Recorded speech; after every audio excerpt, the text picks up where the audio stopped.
挑战全程1点血通关原神完结篇。在上期咱们已经提前完成了纳塔主线，可以看到希拉莉已经在这里睡觉了。那么本期的目标很明确，完成分担咱们挑战就完结啦。我才发现原来分担第1章的名字就提前剧透了，它的名字叫独舞者的序幕。这指的是谁就不必多说了吧。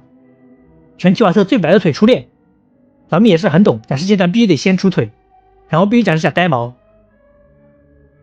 就来个超级自信的站姿。这边我也是用水种子开任务的海陆花，因为我没有1血的水系角色，我现在世界等级高了之后控1血更麻烦。分担主线基本上都是剧情，总共只有4场战斗，这里花了1小时做完了第1章，也就是逆转原神。然后就到了第1场战斗环节，也就是去瓦谢的基地，这里咱们和纳维亚兵分2路，纳维亚去审判庭。而如果这时候咱们来到歌剧院，则会发现有本能自动开的门请闭着，说明里面正在开庭。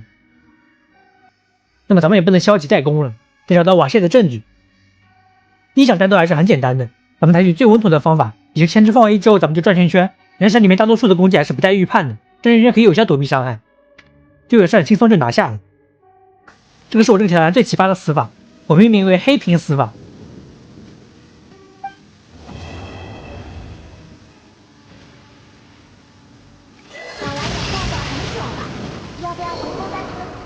屏幕一黑，我觉得就挂掉了。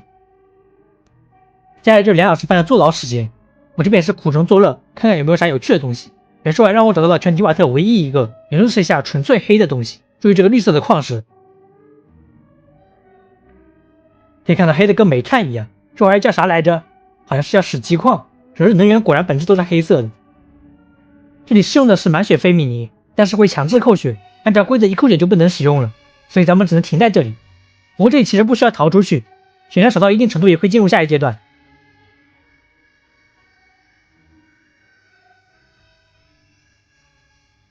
这里剧情是做到了把门封住阶段。这里坚持不了太久，马上去找纳维莱特，告诉他水下防线即将崩溃。这时候如果咱们重新返回监狱会怎么样呢？咱们先是直接传送回去，可以看到会有提示。事实上，想去监狱还有一种方法，咱们触发警报进入。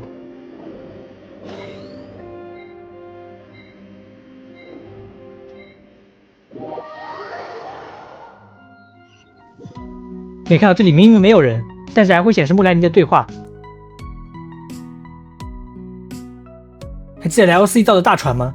我这边也是把时间暂停了，想考个 bug 来着。进去近距离看一下大船。事实证明，不要在1血的时候搞这些，因为你会这样。这个挑战掉入虚空就是死。等下挑战咱们再去看方舟。那么至此咱们来到了最重要的第5章，和独舞者序幕相呼应的罪人5部旋。首先看的就是分担最难的秘境，前半程的怪其实都还好，都是一些丘丘人之类的，丘丘游一下也是一只一只来。后半人咱们有岩主加千只，这么好的逃课配置不逃课可惜了。不过最后一波怪咱们是必须得打的，这个分丘丘游侠真的可恶，接着我的黄金打出攻击视野，然后穿透光心把我干掉了。别比我的品牌还没有。千只死了我只能重开，这次血怪了把小宝宝喊在外面就可以了。小宝在门外只会射导弹，而导弹会被强行挡住，所以咱们千只娃娃可以随意白嫖他。福音丹烈中的回忆是第3场战斗，也就是关灯的时候会有2机器人，这俩也没啥难度，很轻松就能打完。我发现福音娜的床脚好像有些问题，福音娜可这疯狂鬼畜呢。接下来是每次挑战咱们都得看一遍的独舞。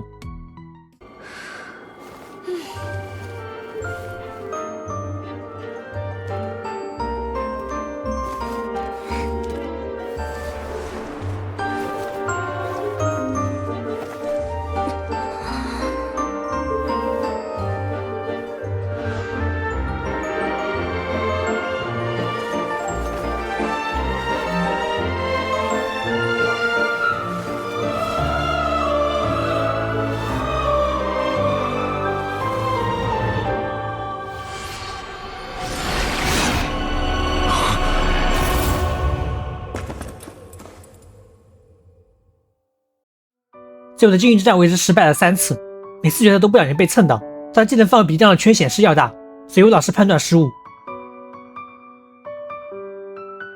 这个空间裂缝真的帅。利文纳维给的 buff 咱们成功打完了2阶段。不知道为啥我总感觉斯科克的模型改了，之前脸还是有一点点圆的，当然也可能是看多了导致的，感觉是耐看型，越看越好看。不得不说我对原神的少女角色没一点抵抗力。那么至此咱们也就完成了分担主线，接着咱们就找下代因斯雷布。